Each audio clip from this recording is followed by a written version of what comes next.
Before we start this video, I just wanted to quickly say that I really enjoyed the Cinemasins channel, and this is in no way an attempt to spread hatred towards them or anything like that. Also, a huge thank you to all the new subscribers that have joined since my latest upload.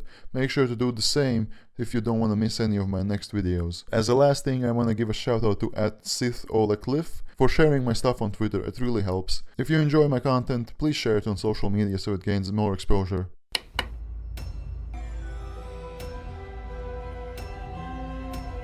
How the f*** is Harry doing this?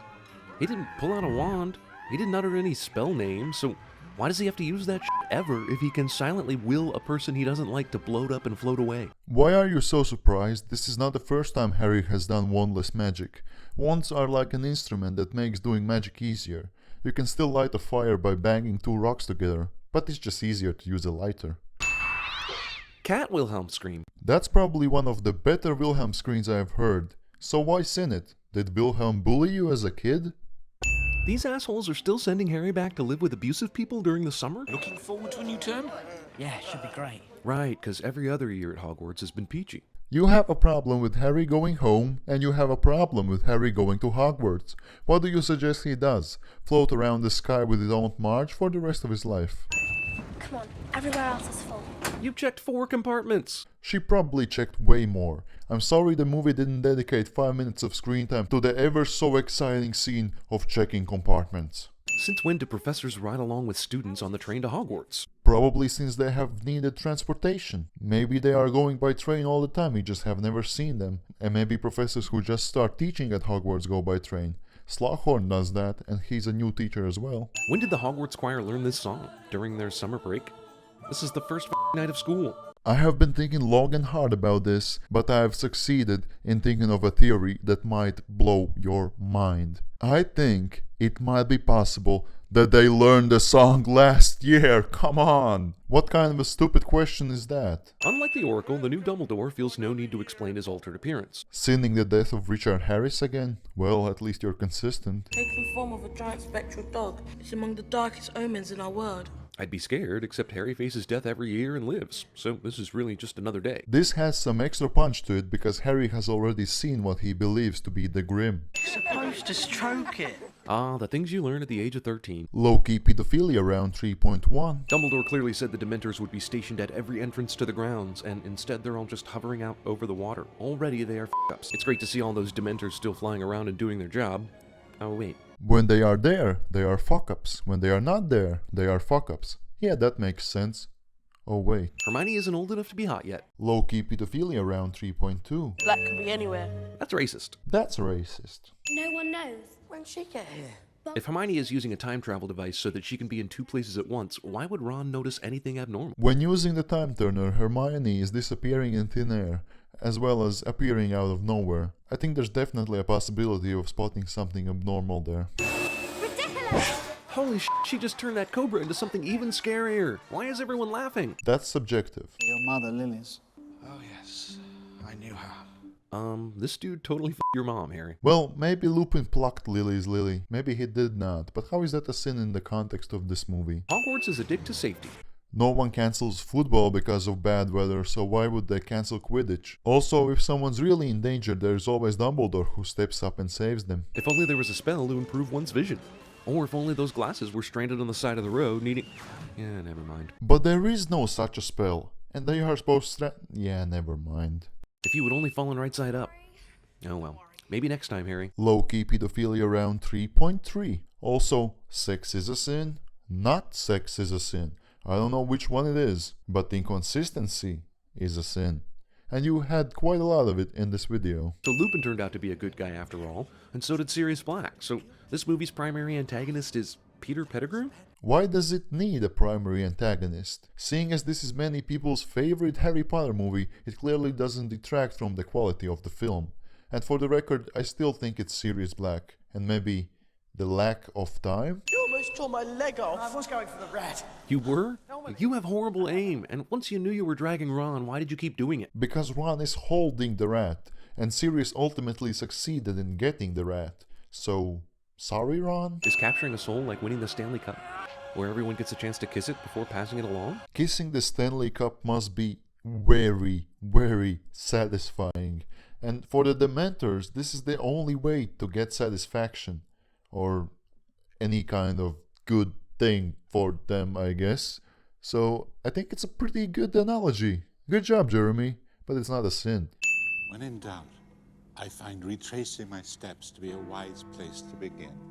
Honestly, can't you just spell out exactly what they should do instead of being such a vague bastard? Is this not a mission in which you actually want them to succeed? He knows that no matter what kind of bullshit he says here, they will succeed. Because he has already seen Buckbeak being saved. You have to remember that in the Harry Potter universe, when you time travel, everything that will happen has already happened. It's a closed loop time travel type. Also, talking in vague puzzles is Dumbledore's character's 101. Harry, you can't. Dude, where was all this anger when you first found out about this? Harry was angry when he first found out about this. There has been this anger building up in him for the whole year towards Sirius Black, the man who was ultimately responsible for the death of his parents. And now this whole anger has just been transferred from Sirius Black to Peter Pettigrew. Beforehand, there was a lot happening and he didn't really have time to process it. Also, they had him in chains, and now it just adds to the anger because he escaped. Seriously, everyone in the execution party is enamored with the countryside? Not one cursory glance toward the animal you were about to kill? Dumbledore is purposefully distracting them. He had this plan all along. That's why he went to Hagrid's in the first place. To make sure that Buckbeak has a greater chance of survival. In the time it took them to finally lure Buckbeak into the woods and out of sight, the original Hermione, Ron, and Harry should have seen Hermione and Harry taking Buckbeak to safety from atop the hill. Why? You don't know how long it takes to get to the top of that hill. And even if they were quick enough, in this shot you can see that they actually can't see where Buckbeak is. There's this conveniently placed tree in front of him. That's why they assume Buckbeak is killed, when in actuality it's just a pumpkin that gets smashed in the first place as well. Again, the closed loop time travel. Can a werewolf really not tell the difference between a real wolf and a teenage girl screaming like a wolf? Obviously he can't. Or maybe he can and he's like, oh, there's a teenage girl in the woods, better go that way. Maybe he's Kevin Spacey. Okay, that's too far. Not so low-key pedophilia round 1. I saw myself conjuring the Patronus before. I knew I could do it this time because, well, I'd already done it. Does that make sense? No! I think it totally does. I don't really have time to explain it here. Just go read a Reddit post or something, or watch another YouTube video. I'm sure there's stuff about it. See, something like this might have worked against a werewolf. Killing a beloved professor that they have grown incredibly fond of in the process. What's that lovers never really leave us, and you can always find in here. And also in that mirror from the first movie, which you seem to have forgotten about entirely. What is he supposed to do about it? He doesn't know where the mirror is. He has promised Dumbledore to not go looking for it, and to add to that, he has received multiple warnings to not get lost in these personifications of his desires. How come Sirius didn't have to do that whole bowing ritual with Buckbeak in order to be able to pat him on the head and then ride him? Again, he probably did it off screen, come on. Let's talk about the movie's time travel. They go back in time, but practically everything we see them do is stuff that happened the first time through. Harry getting hit with a rock, distracting the werewolf, etc. This is a paradox of Terminator proportions unless there's an original unique experience where the time turner isn't being used. Harry and crew would go to Hagrid's cabin and likely get caught by Dumbledore. Then none of the things we see happen would actually happen. They don't save Buckbeak, Ron doesn't lose his rat, Sirius doesn't drag Ron into the tree and into the shack, Harry doesn't find out Scabbers is Peter Pettigrew, Lupin turns into a werewolf somewhere else, and Sirius doesn't get nailed by the Dementors. And scene. The problem with this, though, besides the fact that we in the audience didn't get to see this original experience, is that at this point, only Buckbeak has been harmed, and you weren't using a time travel device just to go back and save that asshole. They don't have any other motivation to begin going back and trying to fix stuff. Thus, a paradox. No, you've gotten this completely wrong. It's not practically everything happens the same. Everything happens the same. There is no original experience, there's only one experience, and Buckbeak never gets harmed. So that's the first part of the video done. Did you like it? Go down in the comments right now and comment one thing you liked and one thing you didn't like, so I can make the next videos better. And maybe while you're down there, hit that like button, it doesn't hurt anyone. And now onto the sins they missed. Underage wizards are not allowed to do magic outside of Hogwarts. What is causing the sudden change in wind exactly? There's nothing supernatural going on. It's just a dude transforming into a dog. Casual shit. In this shot, Harry's sweatshirt is off his right shoulder, but in the next one, it's right back on. The placement of this curtain changes between shots. Here Stan folds the ticket, but in the next shot it's not folded anymore. Stan's head changes from being sideways to completely straight. Next up, Nocturne Alley. How does the bus get to Nocturne Alley? Nocturne Alley is next to Diagon Alley, and as far as I know, the only entrance to Diagon Alley is through these bricks, and the bus can't go there. No wonder kids don't read these days. Not a sin. In this shot there's dust on the floor, but in the next one it's gone. Dementor trying to perform the Dementor's kiss on Harry here doesn't make any sense. There are two things that Dementors are pretty good at: making iced tea and following Ministry's orders. And I'm pretty sure Fudge doesn't want the Chosen One to suddenly turn into a sack of potatoes. We have to wait 2 more years for Rogue Dementors. The Hogwarts Express arrives at Hogsmeade, so it wouldn't make sense that the carriages go past Crossroads, where you can turn to go to Hogsmeade, since they are already coming from Hogsmeade. Is it true you fainted? How does Draco know about Harry fainting? There were 3 people in the compartment, and I'm pretty sure none of them are too keen on gossiping with Draco. The Gryffindor common room was at the end of a hallway in the first movie, but now it's on the top of a stairwell. This cup right here is on a plate. Oops, now it's not anymore. Book of Monsters magically appears in Ron's hand between takes.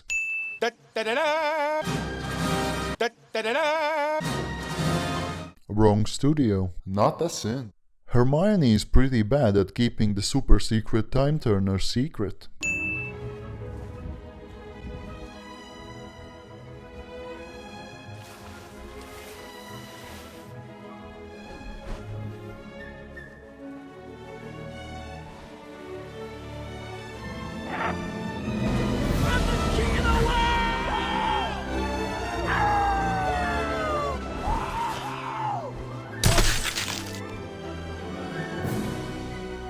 Not a sin. I guess Alfonso Cuarón wasn't too happy with the cuts Chris Columbus made in the second movie, so he put the Headless Hunt in.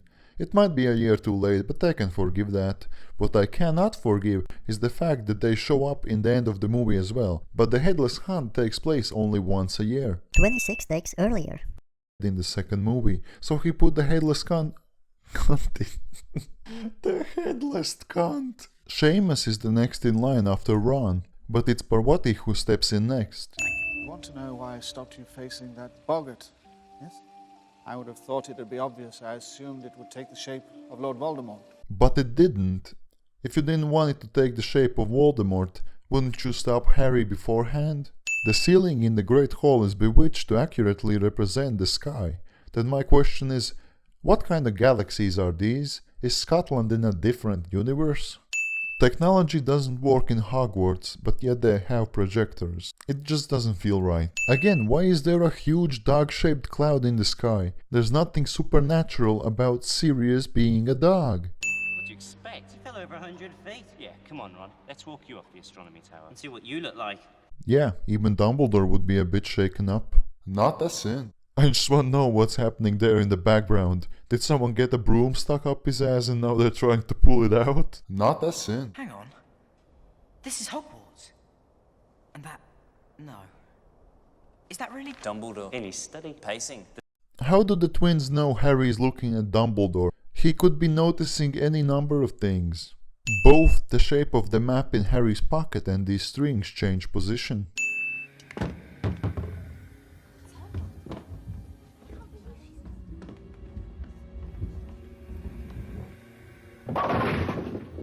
Hermione would be good at bowling. Not a sin. Ned Stark has seen better days. Not a sin.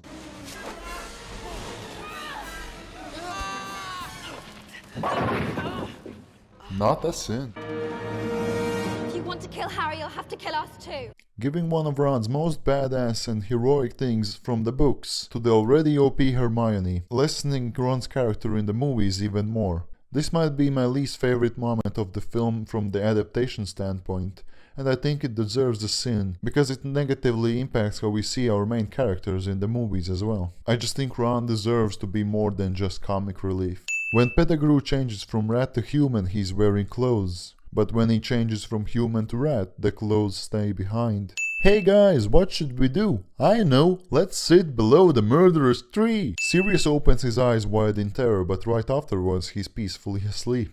Now, I point is, we know the truth. Please believe us. I do, Miss Granger, but I'm sorry to say the word of 3 13-year-old wizards will convince few others. Snape! How about Snape and Lupin? You have 2 valid testimonies and Dumbledore as a supporter. At least give it a try. Sirius will go free and everything is gonna be fine. Calm down, eat some chocolate. It helps. Does it? I don't think it helps. It does help. And you know what else helps? When you buy my shirts. And even more, support me on Patreon. You can end now. Why is there a kid being mummified? What the hell? Not a sin. First time around, the urn breaks into 3 large pieces, but here it pretty much shatters. The lid is on top of the urn here, but in the next shot it's on the table. Stuff that's in the window changes as well. First time around, Harry clearly sees the dear Patronus for multiple seconds, but this time there's no such thing. The ground is clear at first, but now it's covered in leaves. Reverse the Mentor's kiss. Not a sin. I solemnly swear that I'm up to no good.